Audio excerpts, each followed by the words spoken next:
Hello प्रिय विद्यार्थियों, आपका माजिस्ट्रा स्टडी यूट्यूब चैनल में स्वागत है। विद्यार्थियों, मैं आज लेकर आया हूं आपके लिए सामाजिक विज्ञान का पेपर जो बहुत महत्वपूर्ण है अर्धवार्षिक और वार्षिक के लिए। और मैंने पूरी किताब को छानबीन कर इम्पोर्टेंट सवाल ढूंढे हैं और आपके लिए मैं लेकर आया हूं। तो इस सवालों को आप ध्यान से सुनिए, ध्यान से समझिए और नोटबुक पर नोट करते रहिए और याद करें। और आप यदि इसको ध्यान से पूरा वीडियो देखोगे और प्रश्नोत्तर समझोगे तो आपके 100% से 100% मार्क्स बनेंगे और ये पेपर आपके लिए वरदान साबित होगा। प्रिय विद्यार्थियों, मेरी आपसे एक रिक्वेस्ट है, आप इस चैनल पर नए हो तो मेरे चैनल को सब्सक्राइब करें। और मेरा एक चैनल है PR एजुकेशन, उसमें भी आपको हर विषय के मॉडल पेपर मिलेंगे कक्षा 6 से लगाकर 12वीं तक, यानी 6 से लगाकर 12वीं तक, 6 से लगाकर 12 तक। तो प्रिय विद्यार्थियों, आप उस चैनल को भी सब्सक्राइब जरूर करें। अभी आपका टाइम वेस्ट किए बिना हम आगे बढ़ते हैं प्रश्नोत्तर की ओर। सभी प्रश्न हल करने अनिवार्य हैं। सभी प्रश्नों के उत्तर अपने उत्तर पुस्तिका में लिखे। सबसे पहले विद्यार्थी पेपर अपने रोल नंबर अंकित कराने। इसका जो मॉडल होगा आपके ऐसा आएगा। निम्नलिखित प्रश्नों का सही विकल्प का चुनाव करें। भारत का प्रथम गवर्नर जनरल था तो वॉरेन हेस्टिंग। क्या नाम था? Warren Hasting. भारत में कितनी स्तरीय शासन व्यवस्था है? इसमें त्रिस्तरीय। सशस्त्र समिति का गठन कब किया गया? 2005 में। कौन से ग्रह को जल ग्रह कहते हैं? पृथ्वी को। रिक्त स्थानों की पूर्ति करो। असम के चाय बागवानों, यानी खाली जगह आएगी यहाँ तो आपको बोलना है चाय बागवानों। और बिहार की खाली जगह में काम करने के लिए आदिवासी जाने लगे कोयला खदानों में। झूम खेती में बीज बोने के तरीके को खाली जगह कहा जाता है चितराना। क्या कहा जाता है? चितराना। कश्मीर के खाली जगह बकरियां पालते थे बकरवाल। कौन पालते हैं? बकरवाल। कंपनी ने 1973 में खाली जगह लागू किया स्थानीय बंदोबस्त। बंगाल में नील विद्रोह कब हुआ? बंगाल में नील विद्रोह सन 1859 में हुआ। संघवाद से क्या आशय है? देश में एक से ज़्यादा स्तर की सरकार को होना तथा प्रत्येक स्तर की सरकार को संविधान से ही शक्ति और अधिकार मिलते हो। धर्मनिरपेक्षता का मूल मंत्र क्या है? धर्मनिरपेक्षता का मूल मंत्र है कि धर्म से संबंधित किसी भी तरह का वर्षन खत्म होना चाहिए। भूमि निम्नीकरण के कोई दो कारण लिखिए। भूमि निम्नीकरण के दो कारण निम्न है: कृषि संबंधी गतिविधियां और निर्माण संबंधी गतिविधियां। धात्विक खनिज के अवशेष सामान्य तक कहाँ पाए जाते हैं? अवशेष विभिन्न शहर जिनके खनिजों का खनन किया जाता है। इसका धात्विक खनिज आग्नेय और कायांतरित सेल समूह जीने से विशाल पठानों का निर्माण होता है में पाए जाते हैं। भारत के लिए समुद्री मार्ग की खोज कब और किसने की?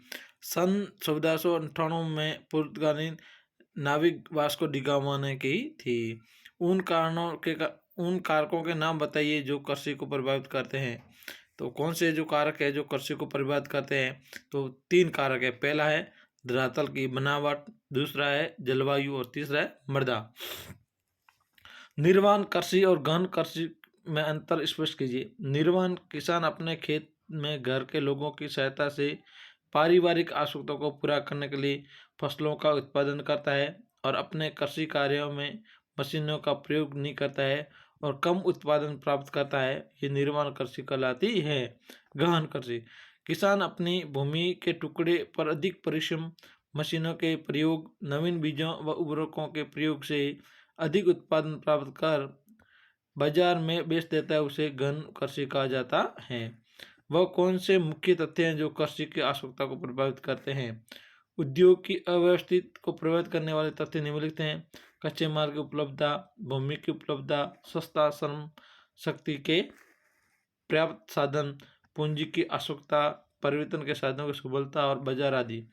जनसंख्या संगठन से क्या तात्पर्य है?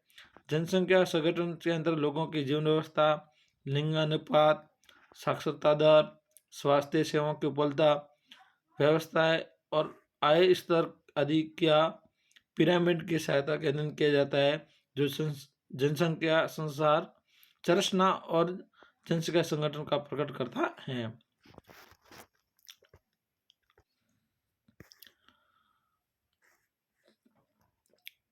संविधान के मुख्य उद्देश्य कौन कौन से हैं?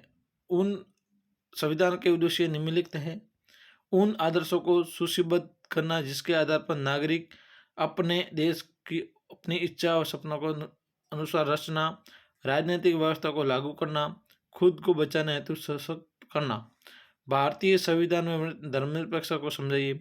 भारतीय संविधान में भारत को एक धर्मनिरपेक्ष राज्य घोषित किया गया है। धर्मनिरपेक्ष का अर्थ समझते हो बच्चों?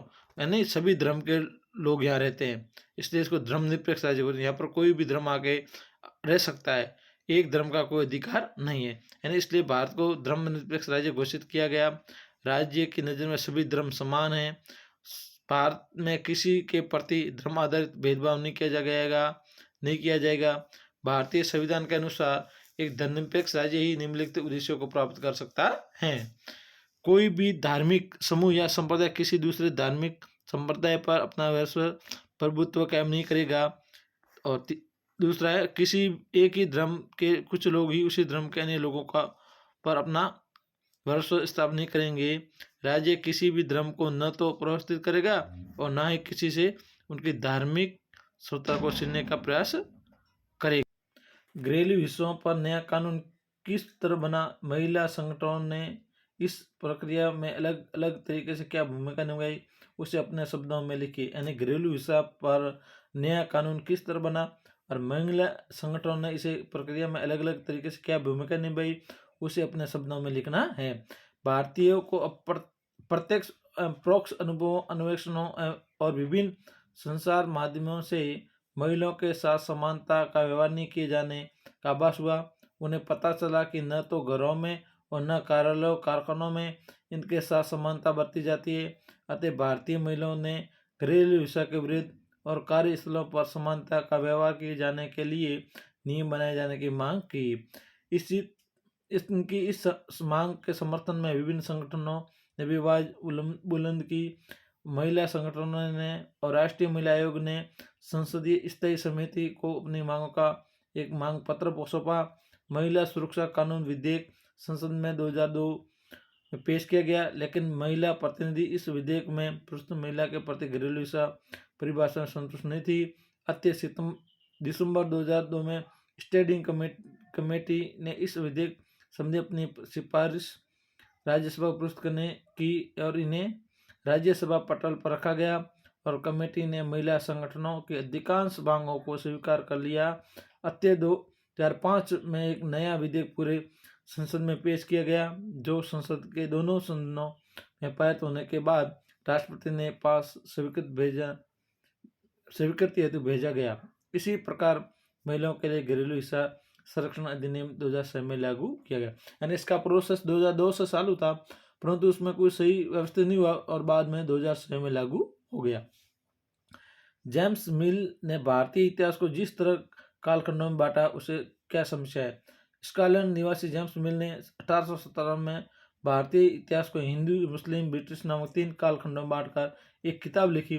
जेम्स मिल द्वारा किए गए कालखंडों में इस आवंटन का निम्नलिखित समस्या है। कालखंडों का ये आवंटन धर्म आधारित था, जो उचित नहीं है। इतिहास के किसी भी दौरे को धर्म के आधार पर विभेद नहीं किया गया जा सकता, क्योंकि सभी धर्म एक साथ चलते हैं। तीसरा पॉइंट था, प्राचीन भारत में भी सभी शासकों का एक धर्म नहीं था। चौथा, इतिहास के विभाजन के आधार इस आधार का उद्देश्य लोगों को फूट डालना था।